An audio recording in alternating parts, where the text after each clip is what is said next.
अस्सलाम वालेकुम, मैं हूं आपके होस्ट और आप देख रहे हैं showbiz stories with Hiba.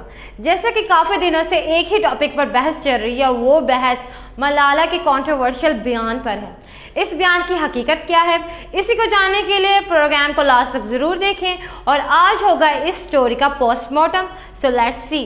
Malala, जिसने ज़ैनब रज़ाक को जायज़ करार देते हुए उसे जस्टिफाई भी किया और उस पर बहस भी की, और इस हवाले से पूरे पाकिस्तान में जितने भी मुफ्ती साहब हैं वो भी सामने आए और कहा कि मलाला के जो वालिदैन हैं वो आकर बताएं कि वो इस बारे में क्या सोचते हैं, क्योंकि जब तक इसके वालिदैन की कोई वजाहत नहीं होगी तब तक इस बात को आगे करना या पहुंचाना बड़ा मुश्किल हो जाएगा। क्योंकि सब लोग इस वक्त इंतहाई गुस्से में हैं, क्योंकि वो चाहते हैं कि मलाला कभी पाकिस्तान ना आए।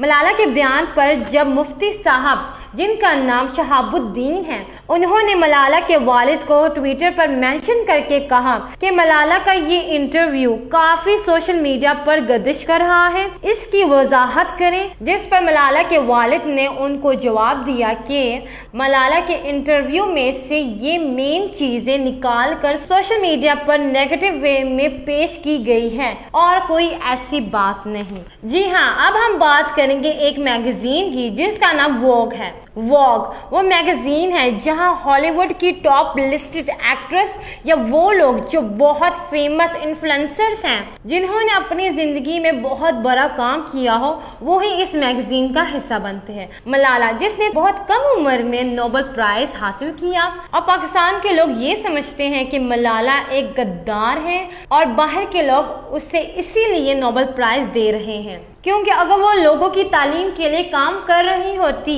या तालीम के लिए आवाज़ उठा रही होती तो पाकिस्तान में कितने सारे लोग हैं जो तालीम के लिए अपनी आवाज़ उठाते हैं। जितने भी प्रोफेसर्स हैं, टीचर्स हैं, और सबसे इम्पॉर्टेंट बात ईदी साहब हैं, जिन्होंने इतना काम किया, इन्हें कभी नोबेल प्राइज़ नहीं मिला तो मलाला को क्यों मिला? तो बात ये है कि मलाला बैरूनी मुल्क को तकवीयत देती हैं और उन्होंने भी सोचा तो क्यों ना हम एक लड़की को अपने नक्शे कदम पर चलाएं जो छोटी है, कम उम्र है, और इसे शुरू से ही अपने एजेंडा पर चलाएं कि जब वो बड़ी हो तो वो गुल खिलाए जो अब उस गुल मकई ने आकर खिलाया है। हुआ कुछ यूँ है कि जब से मलाला पाकिस्तान से गई हैं वो वहाँ जाकर ऑक्सफोर्ड में पढ़ती रही और रिसेंटली उन्होंने अपनी डिग्री कंप्लीट की है सियासत में, फ़लसफ़े में, मौशियात में। इन तीनों में उन्होंने जब डिग्री कंप्लीट की है तो जाहिर सी बात है आगे बिजनेस भी करना है, अपने पाँव पर खड़े भी होना है।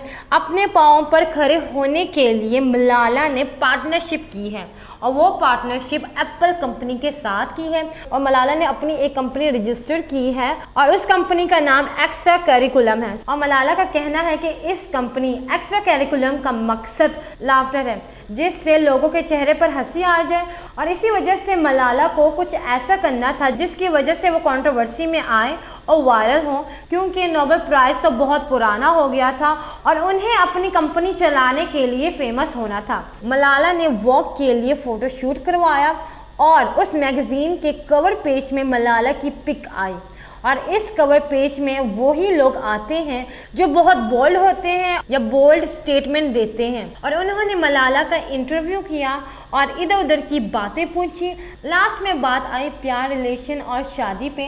जब शादी और प्यार के बारे में पूछा गया मलाला से तो मलाला ने पहले तो कोई रिस्पॉन्स नहीं दिया, लेकिन जब सवाल दोबारा हुआ तो मलाला को पता नहीं अचानक क्या हुआ कि बोलने लगी। पहले तो वो शादी पर यकीन नहीं रखती, दूसरा उनका ये कहना था कि मुझे समझ नहीं आती कि लोग शादी करते क्यों हैं। तीसरी बात ये थी कि मलाला ने कहा कि लोग निकाह क्यों करते हैं और निकाह के दौरान निकाहनामे पर सिग्नेचर क्यों करते हैं, क्योंकि अगर उन्हें साथ ही रहना है तो पार्टनरशिप क्यों नहीं करते। निकाह करने की क्या ज़रूरत है, बल्कि उनको चाहिए कि पार्टनर्स बनकर रहें। और इसी इंटरव्यू में मलाला का कहना है कि मेरे वालिदैन की तो अरेंज मैरिज हुई थी और मेरी वालदा डेली मुझे कहती हैं कि निकाह कर लो, तुम्हें अब शादी कर लेनी चाहिए। और मलाला आगे से कहती हैं ना मुझे बच्चे पैदा करने हैं और ना मुझे शादी करनी है। मलाला का ये भी कहना है कि मेरे घर मेरे लिए पाकिस्तान से बहुत रिश्ते आते हैं, और ये कहा कि वो कौन लड़कों के वालिदैन हैं पागलों की तरह मेरे लिए रिश्ता मांगते हैं। मलाला ये भी कहती हैं जब रिश्ते वाले हमारे घर आते हैं तो इतना शो ऑफ करते हैं और कहते हैं कि हमारे पास इतनी प्रॉपर्टी है कि हम आपकी बेटी के नाम कर देंगे, और रोब जमाते हैं। मलाला ने ये भी कहा कि डेली सोशल मीडिया में सेलिब्रिटीज और फेमस लोग अपनी शादी के रोने लेकर बैठे होते हैं कि ब्रेकअप हो गया, और इन्हीं चीज़ों से बचने के लिए मैं ये कहूँगी कि निकाह ना करें, पार्टनरशिप करें। यस व्यूअर्स, ये थी आज की लेटेस्ट न्यूज़, और मलाला को मेरी तरफ से बस यही मैसेज है कि अगर आपने निकाह नहीं करना तो ना करें, बाकियों को तो करने दें, बाकियों को इस्लाम की राह पर चलने दें। इसी के साथ अपनी होस्ट हिबा को दीजिए इजाज़त। अल्लाह हाफिज़।